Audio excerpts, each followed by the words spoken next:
अस्सलामु अलैकुम वरहमतुल्लाहि वबरकातुहू। नाज़रीन, इस्तक़बाल है फ़िक्र ख़बर स्टूडियो में। मैं रिज़वान अहमद नदवी मुल्की और आलमी अहम और ख़ास ख़बरों के साथ।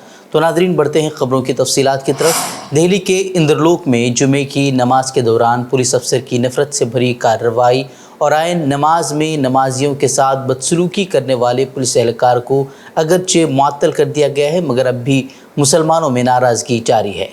गुज़िश्ता रोज़ मक्की मस्जिद में दौरान नमाज जुमा उस वक्त ज़बरदस्त हंगामाराई हुई थी जब सड़क पर नमाज अदा करने में मसरूफ़ नमाजियों को पुलिस इंस्पेक्टर ने पहले धक्के मारे और फिर लातों और घूंसों से मारना शुरू कर दिया।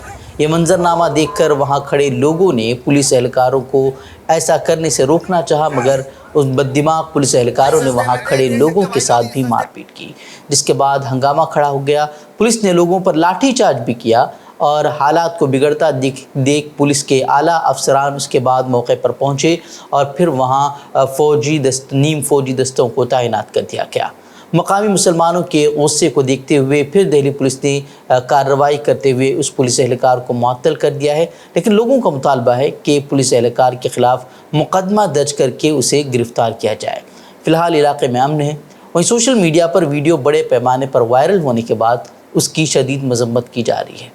दूसरी जानिब दिल्ली के मुस्लिम अक्सरियती इलाकों में पुलिस की जानिब से बैरिकेडिंग बढ़ा दी गई है। उन इलाकों में जाने वालों से सिक्योरिटी एहलकार पूछगछ कर रहे हैं, मोबाइल से उनकी तस्वीरें ले रहे हैं और वीडियोस बनाई जा रही है, जिससे लोगों में तशवीश बढ़ गई है। दूसरी तरफ इस मामले में जमीयत उलमा हिंद के सदर मौलाना अरशद मदनी ने सख्त बरहमी का इजहार करते हुए इंदरलोक के वाक़े को नए हिंदुस्तान की नई तस्वीर करार देते हुए कहा कि एक मखसूस फ़िरक़े के ख़िलाफ़ लोगों के जहनों में इस कदर नफ़रत पैदा कर दी गई है कि मुसलमानों को देखकर दिल्ली पुलिस का एक एसआई नफ़रत में अंधा होकर अपना अखलाक, अपनी तहजीब और दूसरे मज़ाहिब के एहतराम के जज्बे तक को फरामोश कर देता है। मज़हब की बुनियाद पर मुसलसल जो नफ़रत की आग फैलाई गई, उसने एक ऐसी मजहबी सफ़बंदी कायम कर दी है कि अक़लियती तबक़े को अब इंसान भी नहीं समझा जा रहा। वहीं मौलाना महमूद मदनी ने वज़ीर दाखिला अमित शाह को ख़त लिखकर उस खाती अफसर के ख़िलाफ़ सख्त से सख्त कार्रवाई का मुतालबा किया है। उन्होंने कहा कि इस तरह के अमल से आलमी सतह पर मुल्क की शनाख्त काफ़ी ख़राब हो रही है। गज़ा पर इसराइली जुल्म सितम का सिलसिला थमने का नाम नहीं ले रहा। इसराइली हमलों में गुज़िश्ता 24 घंटों के दौरान 78 फ़लस्तीनी शहीद हो चुके हैं, जबकि 104 अफराद ज़ख्मी हो गए हैं। मजमूई तौर पर शहीदों की तादाद 31,000 तक जा पहुँचे हैं, जिनमें ज़्यादातर ख़वातीन और बच्चे हैं। इसराइली बर्बरीत के बायस बड़े पैमाने पर अमवात के अलावा 85% आबादी को खुराक, साफ़ पानी और अद्वियात की शदीद किल्लत का सामना है। दूसरी जानिब अक़वाम मुत्तहिदा के सेक्रेटरी जनरल एंटोनियो गुतरेस का कहना है कि गज़ा में ख़वातीन को तरजीही बुनियादों पर तहफ़्फ़ुज़ फ़राहम किया जाए। वहीं मैदान जंग की अगर बात की जाए तो इसराइली फ़ौज ने खान यूनिस के इलाके में पिछले 24 घंटों में फ़लस्तीनी मुज़ाहमती तंजीम के 30 जवानों को मारने का दावा किया है, जबकि फ़लस्तीनी खबर रसा एजेंसी वफा के मुताबिक इसराइल के गज़ा में फ़ौजी हमलों की ताज़ा लहर में दर्जनों आम शहरी मारे गए हैं, जिनमें अक्सरियत ख़वातीन और बच्चों के। वहीं हुसी बागियों ने बहर अहमर और खलीज आदन में मुतअद्दिद अमरीकी जंगी तैयारों को 37 ड्रोन से निशाना बनाया है। हुसियों का कहना है कि वो गज़ा में फ़लस्तीनियों के साथ इज़हार एकजहती के लिए जहाज़ रानी के रास्तों पर हमले कर रहे हैं। वहीं इससे कबल अमरीकी फ़ौज ने कहा था कि उसने 15 ड्रोन जो हुसियों के थे वो मार गिराए हैं, जो कि ख़ित्ते में तिजारती जहाज़ों और इत्तेहादी बहरी जहाज़ों के लिए ख़तरा थे। इस तरह की बात कहते हुए अमेरिका ने हुसियों के ड्रोन को मार गिराया था।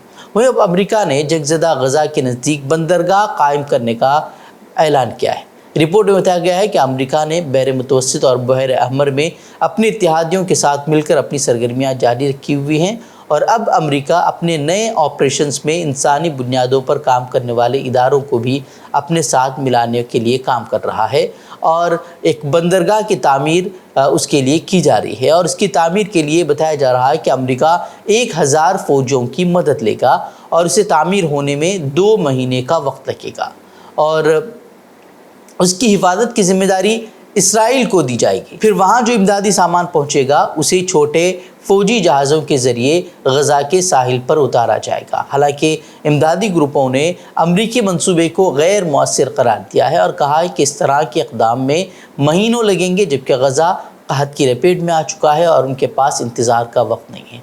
और जिस तरह के अमेरिका की तरफ से बयानबाजी की जा रही है उसके ताल्लुक़ से ये कहा जा रहा है कि अमेरिका का एक कदम मिस्री सरहद पर खड़े जो इमदादी ट्रक हैं उनकी तरफ से तवज्जो हटाना है, जो कि वहाँ کئی دنوں سے امدادی سامان سے بھرے ہوئے ہیں اور وہ غزہ میں داخلے کا انتظار کر رہے ہیں، لیکن انہیں وہاں داخل ہونے نہیں دیا جا رہا۔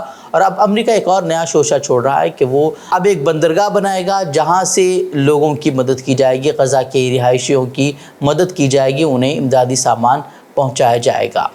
ہندوستان کے 7 شہروں میں تقریباً 15 مقامات پر تلاشی لینے کے ایک دن بعد سینٹرل بیورو آف انویسٹیگیشن کی CBI نے پایا ہے کہ روس میں مقیم مختلف ایجنٹوں نے مبینہ طور پر ہندوستانی طلباء کو روس کی مشکوک نجی یونیورسٹیوں میں داخلہ دلانے کے بہانے مفت یا رعایتی ویزا میں توسیع اور فیس میں رعایت جیسی پرفریب پیشکش کے ذریعے سے انہیں دھوکہ دیا ہے۔ تاہم CBI کو معلوم ہوا ہے کہ روس پہنچنے کے بعد ان ہندوستانیوں کے پاسپورٹ روس کے ایجنٹوں نے اپنے قبضے میں لیے ہوئے ہیں اور انہیں روس میں ان کی مرضی کے خلاف یوکرین کی جنگ لڑنے پر مجبور کیا گیا ہے۔ CBI نے یہ چھاپے جمعرات کو دہلی، ممبئی، امبالہ، چندی گڑھ، مدورائی، ترووننتھاپورم اور چنئی میں مارے تھے۔ CBI کو یہ بھی معلوم ہوا ہے کہ دہلی میں واقع ایک ایجنسی نے مبینہ طور پر تقریباً 180 لوگوں کو روس بھیجا ہے، جن میں زیادہ تر تعلیمی ویزے پر گئے تھے۔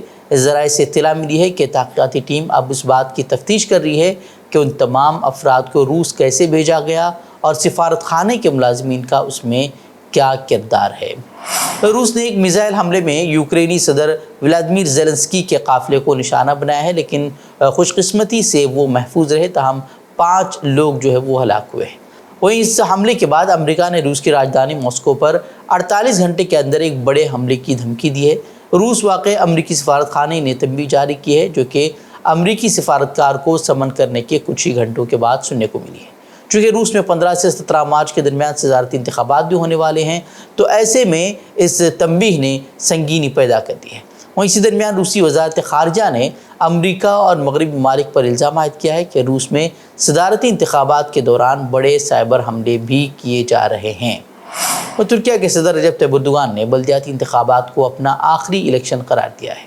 اردوغان جدید ترکی کے سب سے کامیاب سیاستدان ہیں، جنہوں نے گزشتہ 2 دہائیوں سے زیادہ عرصے تک ملک کی قیادت کی ہے۔ 2002 کے بعد سے 1 درجن سے زیادہ انتخابات میں فاتح قرار پائے ہیں۔ اردوغان مئی 2023 میں ہونے والے انتخابات کے دوران 5 سال کی مدت کے لیے دوبارہ منتخب ہوئے ہیں۔ اردوغان نے کہا کہ قانون کے ذریعے دیے گئے مینڈیٹ کے تحت یہ ان کا آخری الیکشن ہوگا۔ جو بھی نتیجہ نکلے گا وہ میرے بعد آنے والے بہن بھائیوں کو میراث کی منتقلی ہوگا۔ لندن کے میئر صادق خان کا کہنا ہے کہ برطانیہ میں مسلمان اسلاموفوبیا کا نشانہ بن رہے ہیں۔